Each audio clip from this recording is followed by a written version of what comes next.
আসসালামু আলাইকুম। প্রিয় দর্শক, অন্য মঞ্চের আলাপচারিতায় আপনাদের সকলকে আমন্ত্রণ জানাচ্ছি। আজ আমাদের সঙ্গে আলোচনার জন্য আমন্ত্রিত অতিথি হিসেবে আছেন। আপনাদের সাথে আমি আতিক রহমান পূর্ণিয়া। আপনারা জানেন যে দেশে একটা কিছু না কিছু একটা অন্যরকম একটু একটু স্বাভাবিকের চেয়ে একটু অন্যরকম রাজনৈতিক অঙ্গনে নাড়াচড়া, সরকারের বাইরে এবং রাজনৈতিক দলগুলোর মধ্যে বিশেষ একটি অবস্থার মধ্যে সবশেষ বাংলাদেশ সেনাবাহিনী প্রধান জেনারেল ওয়াকারুজ্জামান তার একাধিক বৈঠক, আমরা একে সিরিজ বৈঠক বলছি, সেনাপ্রধান জেনারেল ওয়াকারুজ্জামান প্রধান বিচারপতি সৈয়দ রেফাত আহমেদের সঙ্গে দেখা করা এটা একটি রাজনীতির নতুন আলোচনা তৈরি করেছে। তারপর সেনাবাহিনীর আরও একজন ঊর্ধ্বতন কর্মকর্তা তিনি প্রধান উপদেষ্টার সঙ্গে দেখা করেছেন, সেটা গতকাল 31 আগস্ট 2025-এ। তার থেকে নানান আলাপ আলোচনা গুঞ্জন বিভিন্ন দিকে জায়গা নেয় এবং সবশেষ সেনাপ্রধান জেনারেল ওয়াকারুজ্জামান রাষ্ট্রপতি মোহাম্মদ শাহাবুদ্দিন চুপ্পু এবং পরপরই প্রধান উপদেষ্টা ডক্টর মোহাম্মদ ইউনূসের সঙ্গে দেখা করায় অনেকেই বলছেন এবং মেইন স্ট্রিম মিডিয়াতে পত্রপত্রিকায় খবরগুলো আসছে। আমি সেসব খবরের ভিত্তিতে এবং আমরা যেসব আলাপ আলোচনা করি সুনির্দিষ্টভাবেই বিভিন্ন রাজনৈতিক দলের, দেশে ক্রিয়াশীল রাজনৈতিক দলগুলোর সঙ্গে আমাদের যোগাযোগ রাখতে হয়, সেসব ইনফরমেশনের ভিত্তিতে আজকের আয়োজন।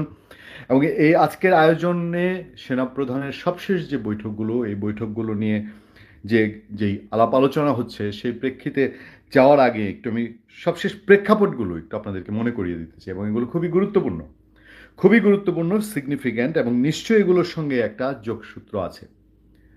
গণ অধিকার পরিষদ তার যে কর্মসূচি ছিল জাতীয় পার্টির অফিসমুখী, এই কর্মসূচিকে সেনাবাহিনী মব বলেছে। সেইটা সহ্য করতে পারছে না এনসিপি সহ বর্তমান সরকারের যে অনুগত অংশ, তারা এটাকে মব মানতে রাজি নন। প্রেক্ষাপটগুলো কোথা থেকে শুরু হয়েছে? 21 মে 2025-এ যখন হাসনাত আবদুল্লাহ 11 মে 2025-এ যখন সেনাবাহিনী বা সেনা প্রধানের সঙ্গে তাদের একটি মিটিংয়ের সূত্র ধরে তিনি তার ফেসবুক পোস্টে জানান যে রিফাইন্ড আওয়ামী লীগ আনার ব্যাপারে তাদেরকে প্রস্তাব দেওয়া হয়েছে। সেই থেকে হুলস্থুল শুরু এবং তখন এই প্রথম বাংলাদেশের ইতিহাসে একেবারে লাগাতার সেনাবাহিনীকে নানানভাবে আক্রান্ত করা এবং তাদের প্রতি নানান বিষোদ্গার করার যে বিষয়টি, এটি আমাদের সামনে আসে। আমরা ধরে নিলাম যে এই যারা হাসনাত আবদুল্লাহরা, এনসিপি, তারা যেহেতু আওয়ামী লীগের বিরুদ্ধেই একটি আওয়ামী লীগের সঙ্গে ফাইট করে এসছে, তারা এটা কোনোভাবে মেনে নেবে না। সেই পর্যন্ত সেখান থেকে তাৎক্ষণিক একটা প্রতিক্রিয়া থেকে করেছে।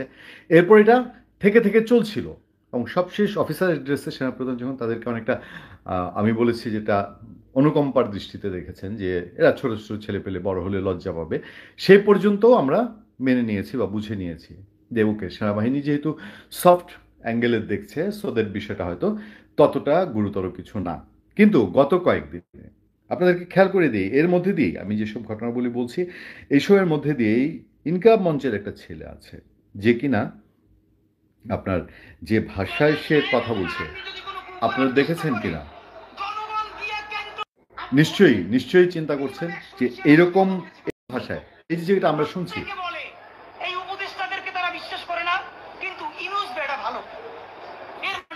এখন এই ভাষায় আমি আমার জীবন দশায় আমার 27-28 বছরের সাংবাদিকতার ইতিহাসে রাজনৈতিক কোনো ব্যক্তিকে আমি এইভাবে সেনাবাহিনী নিয়ে কথা বলতে শুনিনি।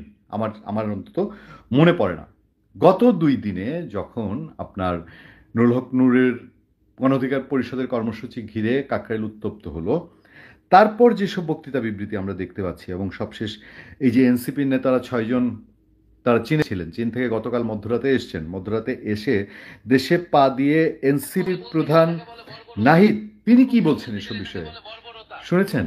এবং এটা আমাদের জন্য দুঃখজনক যে এই বর্বরতা সেনাবাহিনীর কিছু সদস্যদের দ্বারা সংঘটিত হয়েছে।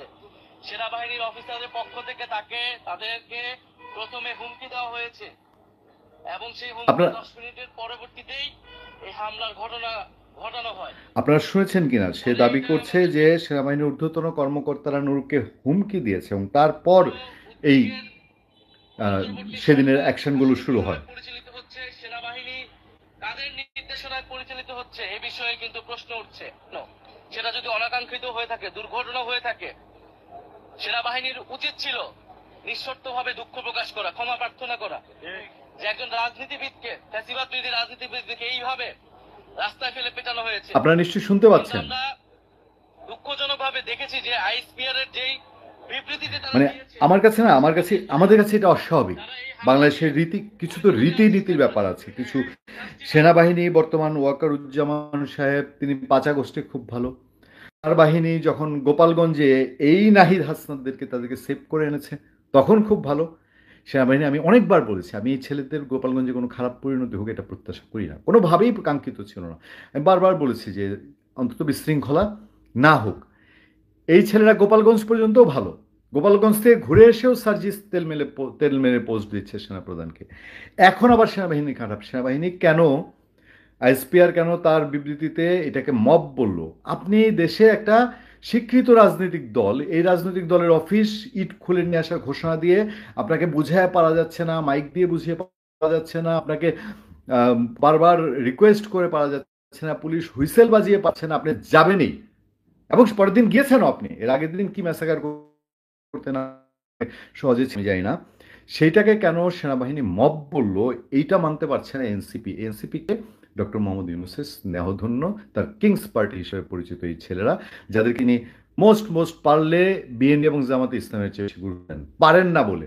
যদি পারতেন বিএনপি এবং জামাতের চেয়ে, মানে ভেতরে ভেতরে তো গুরুত্ব বেশিই দেন, আর প্রকাশ্যেও আরো বেশি দিতেন।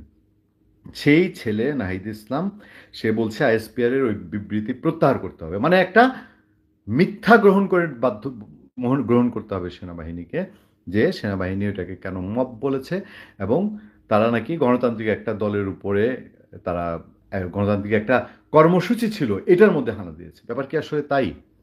দেখেন আমি কেন প্রেক্ষাপটগুলো তুলে আনছি, আজকে যে গুরুত্বপূর্ণ বৈঠকগুলো সেগুলো সামনে রেখে আরও কিছু ঘটনা ঘটেছে। আমি এর আগের রাতে, গত রাতে একটি লাইভে ব্যারিস্টার ফুয়াদ, এবি পার্টির সাধারণ সম্পাদক ব্রিটার আসাদুজ্জামান ফুয়াদ, তার বক্তব্যটি বিস্তারিত আপনাদের সামনে ধরেছি বলে আজকে আমি আর বিশেষ তুলে ধরতে চাই না। এর বাইরেও আরও কিছু ঘটনা আছে। সেটা হচ্ছে যে নুরুল হক নূর এর আগে রাতে তিনি ঘোষণা করেছেন মানে তিনি আহ্বান জানিয়েছেন দেশবাসী এবং তার নেতাকর্মীদের দিকে যে সজাগ থাকার জন্য, সার্বক্ষণিক সজাগ থাকার জন্য। নিশ্চয়ই এটা খুব সিগনিফিকেন্ট। তিনি হসপিটালের বেডে থেকে সজাগ থাকতে বলেছেন। দেখেন তার মধ্যে দিয়ে সরকার ঘোষণা দিয়েছে সরকারের খরচে নুরুল হক নূরকে বিদেশে চিকিৎসা করে আনবে। বেড দিস গুড, আমরা বলেছি ভালো, ঠিক আছে, একটা নেতা এইভাবে আক্রান্ত হয়েছেন। আমরা কিন্তু দেখেন বারবারই আমরা বলছি নুরুল হক নূর যেভাবে আহত হয়েছেন এটা কাঙ্ক্ষিত না, আমরা চাই না তার ত্যাগ, তার সাহস, কোনো কিছুর প্রতি আমাদের কোনো অবজ্ঞা নেই, অবশ্যই আমরা শ্রদ্ধা করি। কিন্তু সরকার বিদেশ পাঠাবে এ পর্যন্ত ভালো ছিল।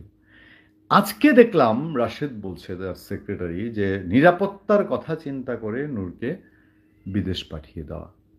কি নিরাপত্তার অভাব? সেনাবাহিনী যেচে গিয়ে কি এখন ইয়ে থেকে নিয়ে আসছে না সেনাবাহিনী আর কোনো পাল্টা বক্তৃতা বিবৃতি বা কোনো অ্যাটেম্প নিচ্ছে?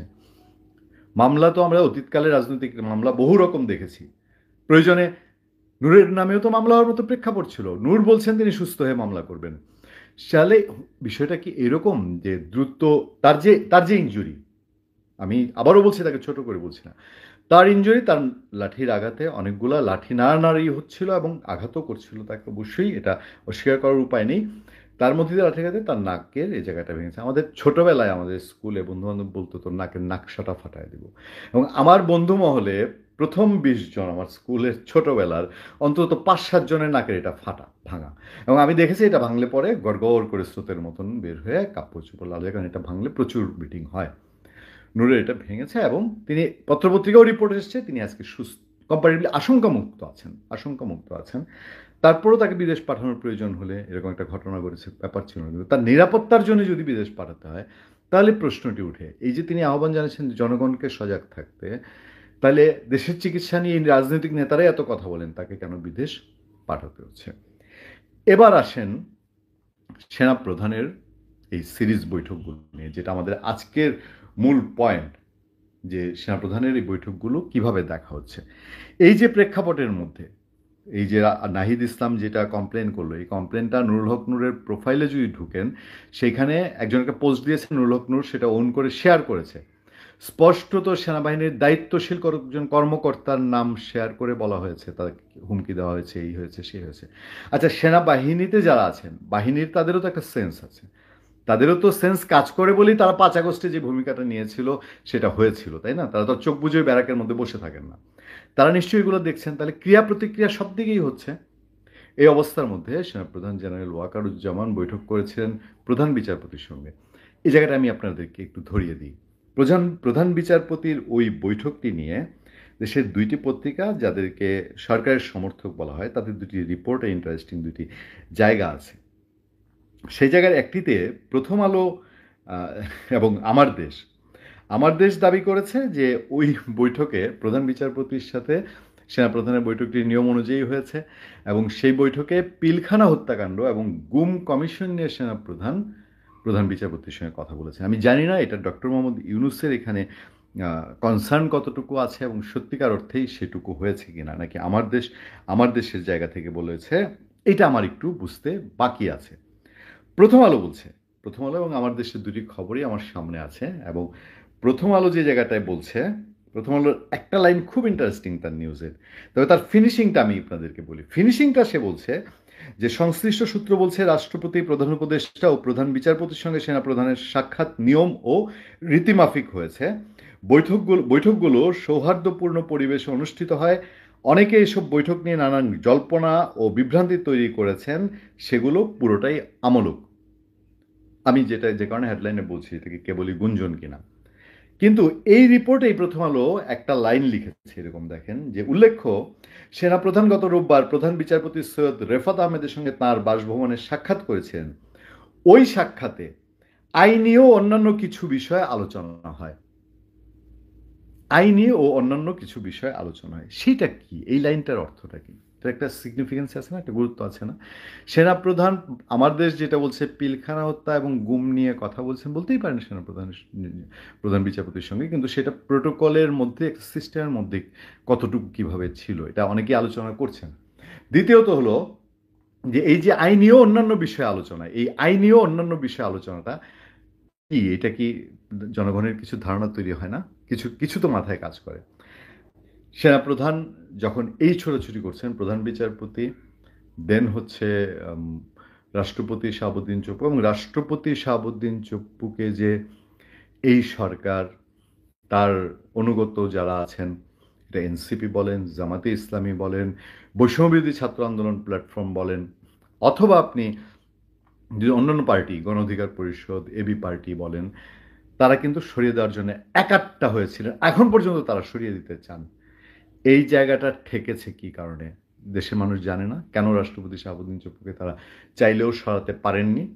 সেই জায়গায় প্রধান বিচারপতিকে আনার কথা ছিল, সেগুলো একটা আলোচনা গুঞ্জন আছে না? এখন সেনাপ্রধান এই 3জন গুরুত্বপূর্ণ রাষ্ট্রের 3 গুরুত্বপূর্ণ মাথার সঙ্গে সেনাপ্রধান দেখা করেছেন। কেবলই সিম্পল প্রথম আলো বা আমার দেশ বলছে যেগুলো শুধু রুটিন ওয়ার্ক।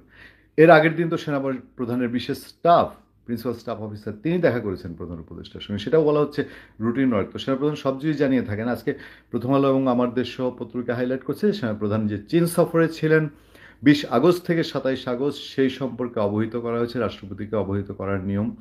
ওকে, রাষ্ট্রপতিকে সেনাপ্রধান অবহিত করেন একটা সফর, চীন সফর। প্রধান উপদেষ্টা 12টা সফর করেও তো রাষ্ট্রপতিকে তিনি অবহিত করেন না। কি বুঝবেন? মানে ডাল মে কুছ কালা হ্যায়? মানে এতই যে সাদা চোখে আমরা দেখব কেন?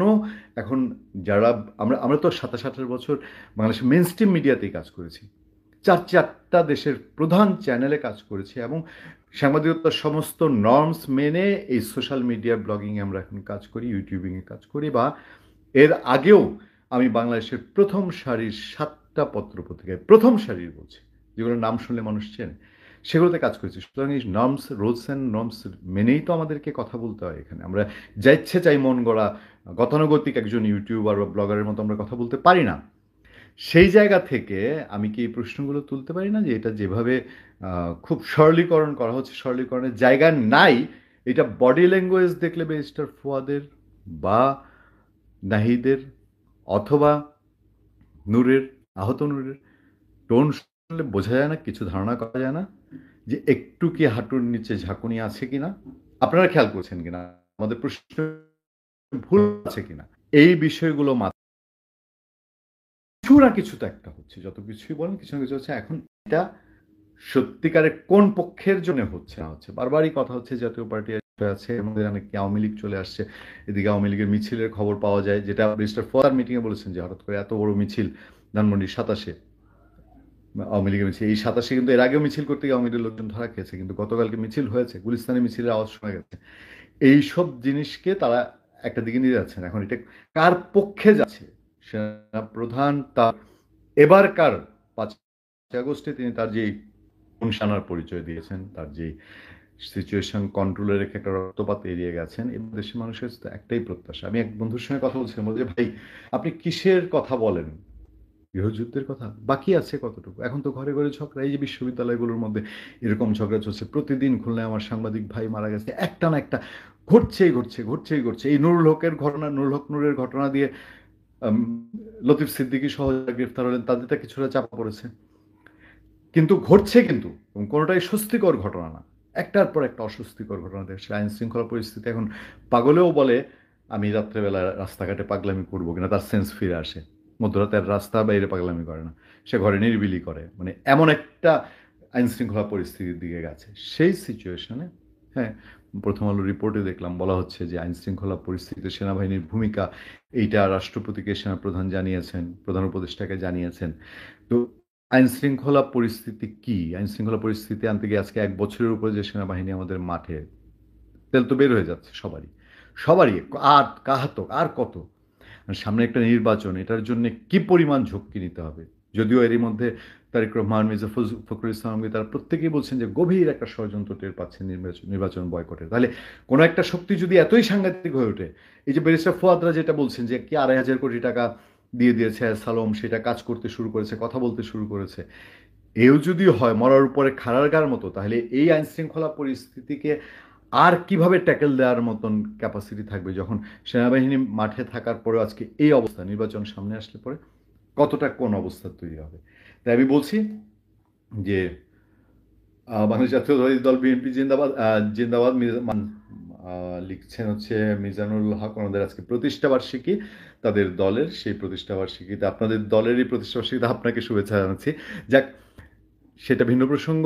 এখন আবারও আমি যেটা ফিনিশিং, যে আমার আলোচনা আজকে 3 ভাগে ভাগ করা ছিল। একটা ছিল যে এর আগের প্রেক্ষাপটগুলো, এখন সাম্প্রতিক পরিস্থিতি, এখন আদতে কি হতে পারে। এই কি হতে পারেটা 50-50।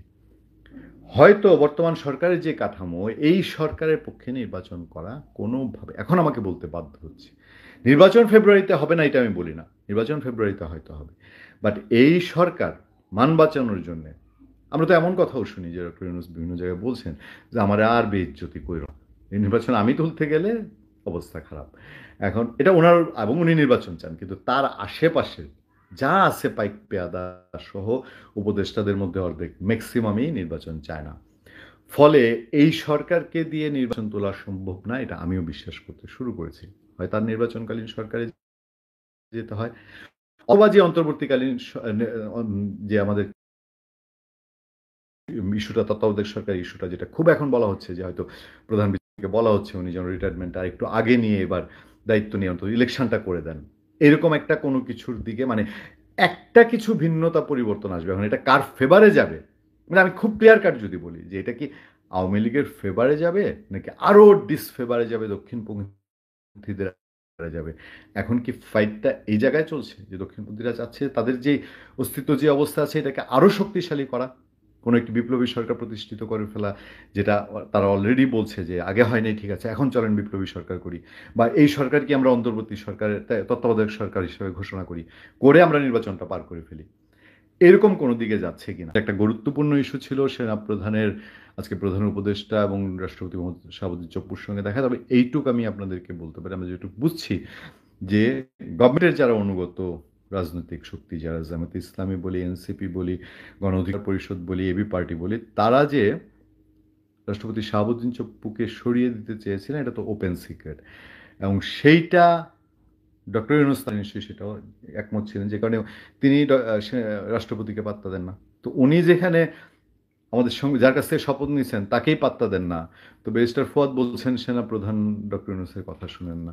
তো ঢিল মারলে পাটকেল খেতে হয়, এটাই তো পৃথিবীর নিয়ম। ভালো থাকবেন, সুস্থ থাকবেন।